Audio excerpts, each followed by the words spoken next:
Un buen día, licenciada, y con cada uno de ustedes, colegas. En esta oportunidad voy a hacer la presentación de caso clínico, ya un paciente que presenta procesos patológicos como es un AR severo, un shock distributivo, además una enfermedad renal crónica. De tal forma vamos a conocer puntos claves del proceso patológico para enfocarnos a la base que viene a ser el proceso de atención en enfermería. Un AR severo forma parte de una alteración a nivel respiratorio. De tal forma se denota por las siglas de un distrés respiratorio severo en un adulto o también un distrés respiratorio agudo, cuya definición se caracteriza por una disnea intensa, ¿no? Va a ser de un comienzo muy rápido.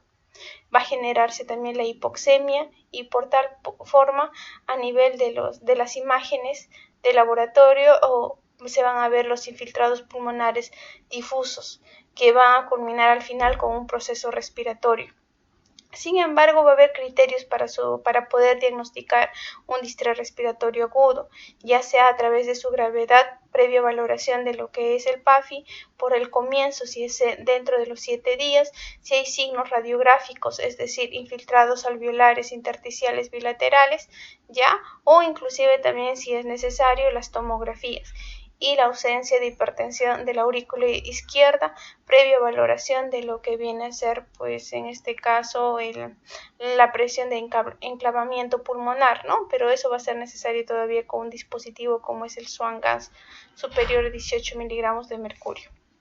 Sin embargo, esto es parte un poco de lo que es la fisiología de un distrés respiratorio, ¿ya? Lo normal es que se esté conformado por las membranas bivasales, el epitelio, tenemos los neumocitos tipo 1, los neumocitos tipo 2 y que a su vez van a ir generando lo que es el surfactante y además se va a tener el macrófago alveolar. Pero ¿qué ocurre cuando por un factor externo se tiene, en este caso puede ser por una bacteria, por un virus, un hongo, un trauma inclusive, ¿no? Un contenido gástrico o pancreatitis o además quemadura, va a generar como un golpe a nivel de la estructura alveolar. Este golpe al cual en esta oportunidad llamaremos una injuria, ¿no? El cual va a actuar a nivel de los macrófagos alveolares generando un macrófago.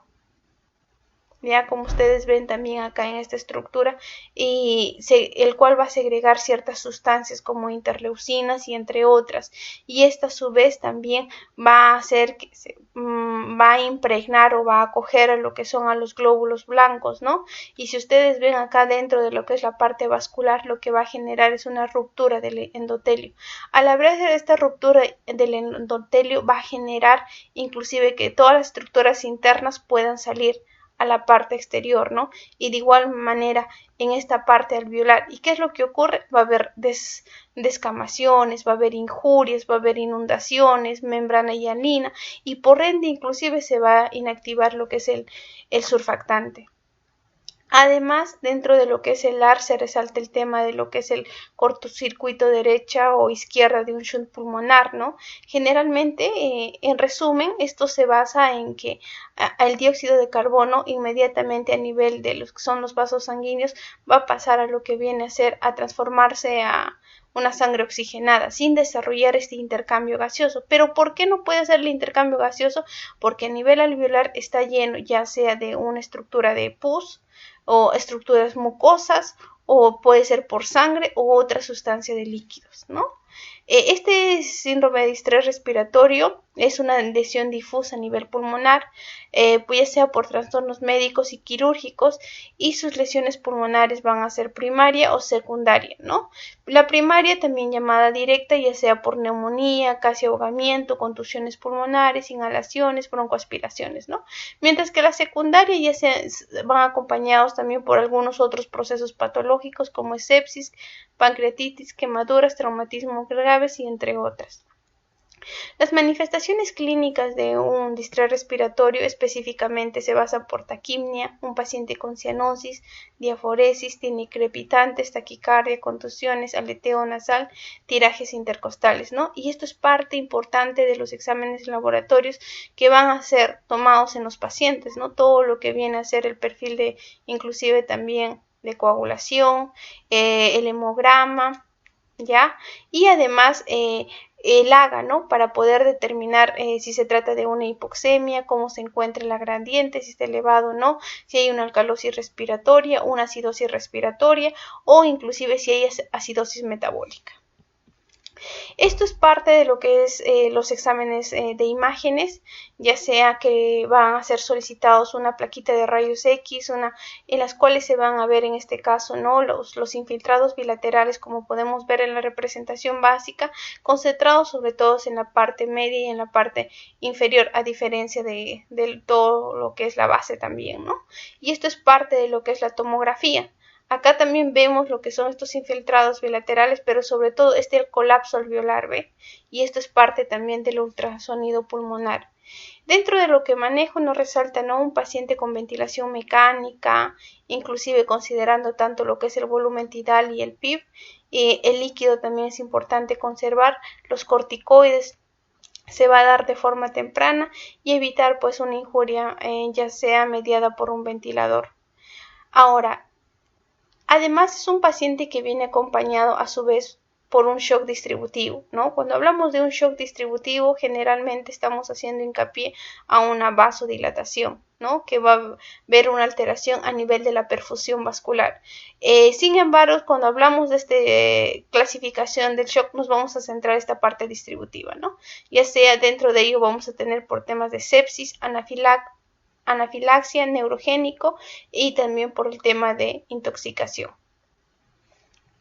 Dentro de lo que es el shock distributivo, como bien les decía, va a haber una vasodilatación excesiva, alteración de todo lo que es la perfusión sanguínea y va a ser el mayor tema de mortalidad, ¿no? Ya sea por el tema de la sepsis, también va a haber por un sistema, en este caso de respuestas inflamatorias, un shock tóxico y otros tipos, ¿no? Como puede ser el tema de una anafilaxia, drogas, reacciones de transfusiones, insuficiencias también hepáticas u otros.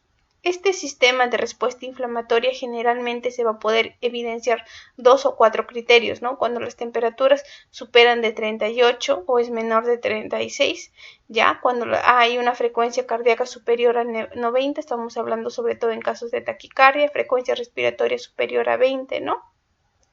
O inclusive el PCO2 de la presión de CO2 es menor de 32 miligramos de mercurio y unos leucocitos también de igual forma alterados. Y como les decía, forma parte dentro de lo que es el shock distributivo, tenemos estos, ¿no? Séptico, anafilácticos, neurogénicos y el tema de intoxicación. Esto es un poco también parte de las características específicas de una enfermedad renal crónica y poliquistis renal, ¿no? Generalmente esto es una especificación desde un enfoque celular, ya haciendo énfasis lo que es a nivel de la regulación de los transportes de ya sean cationes. Además se va a ir generando los tubulogénesis y una adhesión de los apoptosis celulares, ¿no? Como los hemos ido tratando. Estas complicaciones específicamente se van a ir generando, inclusive llegan al tema de anemia, sangrado, rupturas de quistes, infecciones renales crónicas, enfermedades renales terminal, hipertensiones arteriales, infecciones quísticas del hígado, los cálculos, riñones también, ¿no? Las litiasis, insuficiencias hepáticas u otras infecciones repentinas que se va a ir presentando. Ahora, las enfermedades sistémicas son muy frecuentes en realidad en los pacientes que se encuentran ingresados en los servicios de unidades críticas, ¿no? Siendo a veces el motivo de ingreso y en otras que se van adquiriendo durante el ingreso. Es cierto, ¿no? Tenemos pacientes que de alguna forma ingresaron por algún proceso patológico, pero dentro de la unidad se van desencadenando también otras alteraciones, ¿no? Como es el caso, ¿no? La base de todo fue un proceso de lo que es el ARS, y después de ello se fue también desencadenando todo lo que es el tipo de shock y estas enfermedades crónicas. Se fue acentuando en nuestro paciente. Entonces es importante conocer lo que es la patología juntamente con las manifestaciones clínicas, ya que ello también va a ser una gran base para poder determinar nuestros cuidados, ¿no? Y son pacientes críticos que se encuentran en una situación, pues, digamos, de alto riesgo de mortalidad. Ahora vamos a enfocarnos en nuestro caso clínico, ya considerando la valoración, diagnóstico, planificación, ejecución y evaluación. En la valoración general es un paciente de 90 años, ya, con iniciales JB, masculino, adulto mayor, tiene 90 años, es de Lima, él es de 1932, ya, radique por ende también en Lima, con superior completa, ha sido profesor, casado, de 3 hijos y católico. El paciente general, con respecto al motivo de ingreso, el paciente hace 2 semanas, en este caso hipoxia, mareos, debilidad, malestar general, hipotensión, y hace 3 días inclusive dice se ha estado presentando con presiones de 70-50 y hoy con vómitos, disuria, polaquiuria, edemas inclusive en miembros superiores e inferiores. Previo es llevado a un hospital más cercano con un diagnóstico de deshidratación y falla renal. Con criterio de hemodiálisis nuestro paciente, con tratamiento, con cobertura de antibióticos de ceftriaxona, pero sin respuesta, el cual es referido al hospital. La situación problemática, ¿cómo se le encuentra al paciente? Pues el paciente ha sido captado en la UCE, piel y mucosas hidratadas, llenado capilar, la parte neurológica se tenía RAS de -4, pupilas 2/2 isocóricas con apoyo de un ventilador mecánico, ¿no?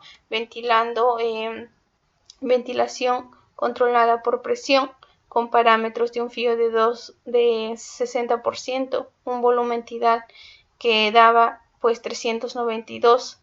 Además se resalta el volumen minuto 9.8, inspiración-expiración 1.2, la presión inspiratoria de 12, el PIB de 7, frecuencia respiratoria de 26 y daba 16, el oxígeno, en este caso un FIO 2 de 0.60%, como les decía, ya no responde en este caso al pulsoxímetro, posiblemente por esta frialdad distal.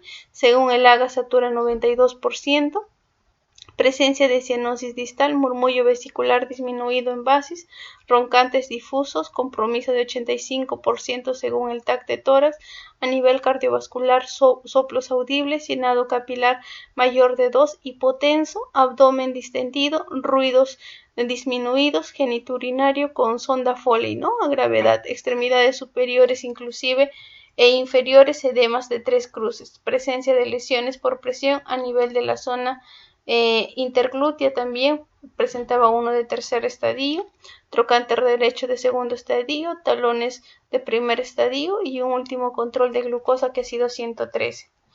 Ya él afirma la hospitalización continua dentro de lo que son la historia clínica, tiene también ciertos antecedentes patológicos personales y familiares, que es el tema de hipertensión, y los personales se agrega lo que es arritmias cardíacas y también un riñón poliquístico. Los diagnósticos médicos, en este caso se resalta el síndrome de el distrés respiratorio, el otro es el shock distributivo y una enfermedad renal crónica, ¿no?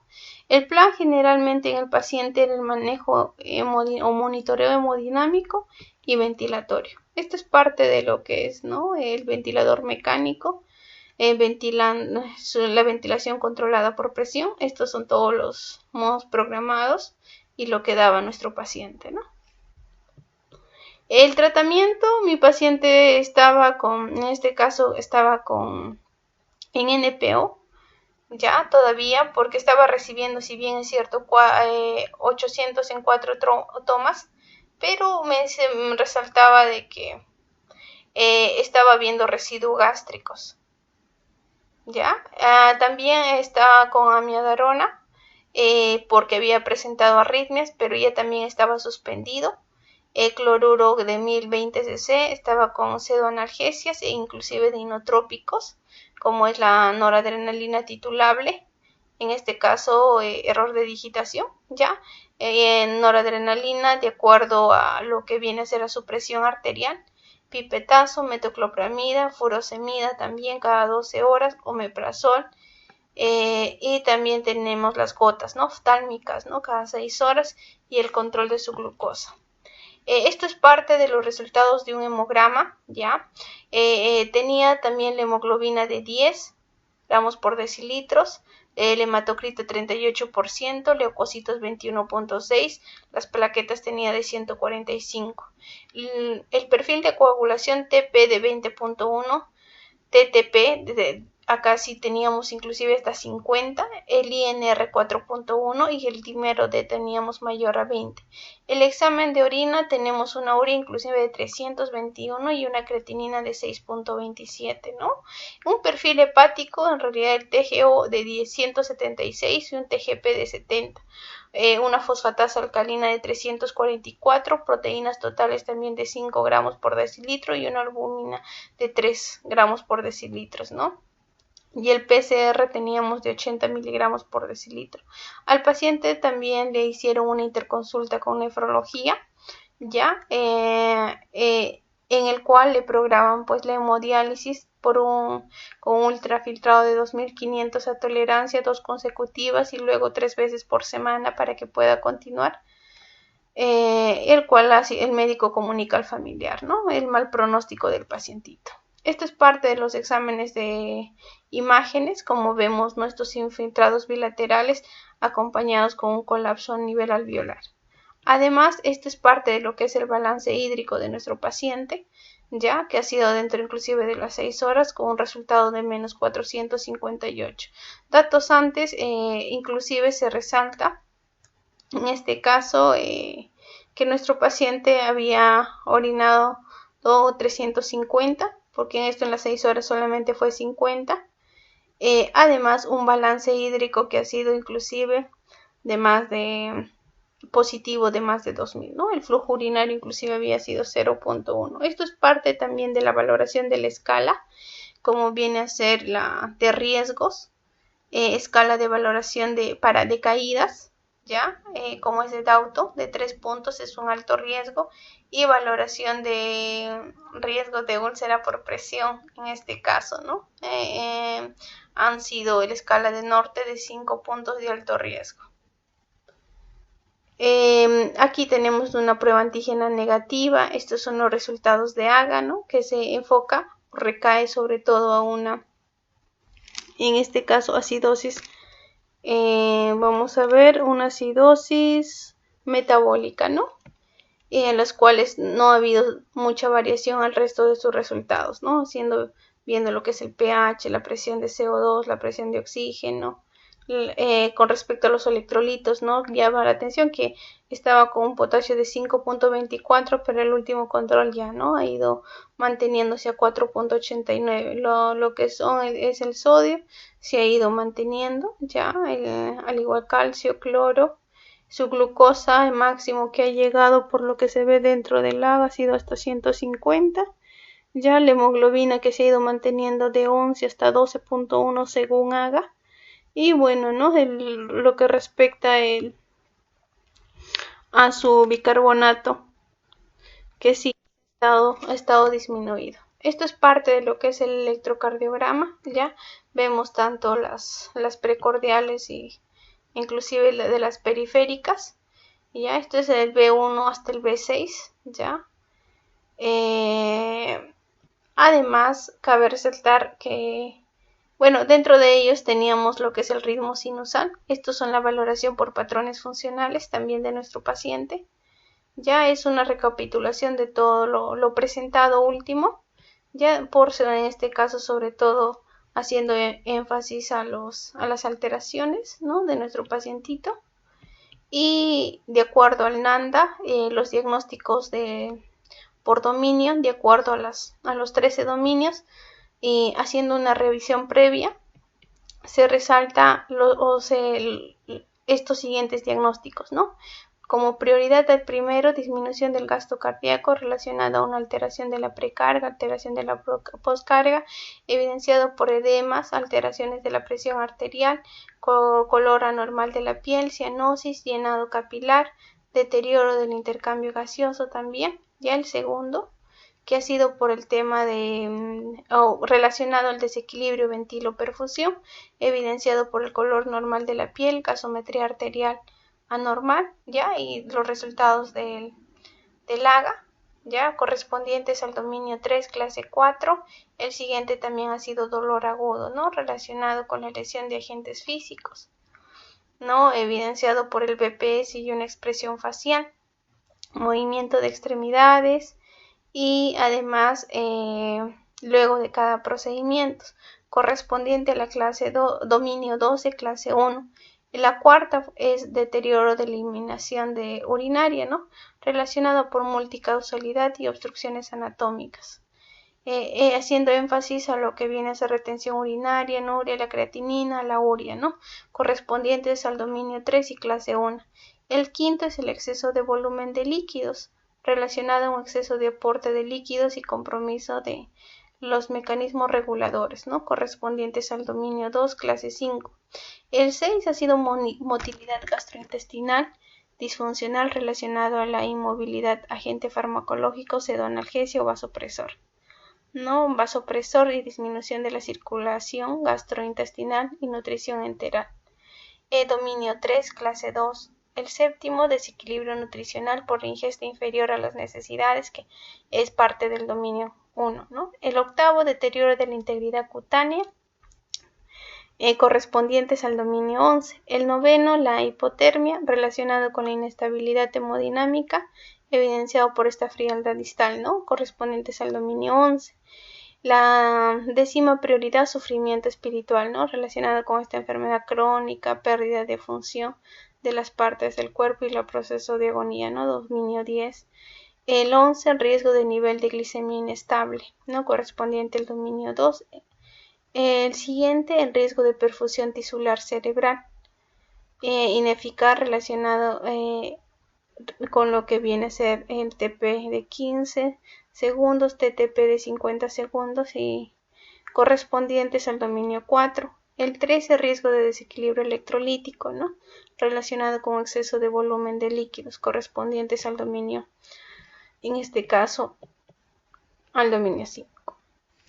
Además, cabe resaltar, en este caso, el riesgo de aspiración relacionado con la disminución de la motilidad gastrointestinal, como les decía, correspondientes al dominio 11. Bueno, estas revisiones han sido parte de hacer un análisis de toda nuestra NANDA, ¿no?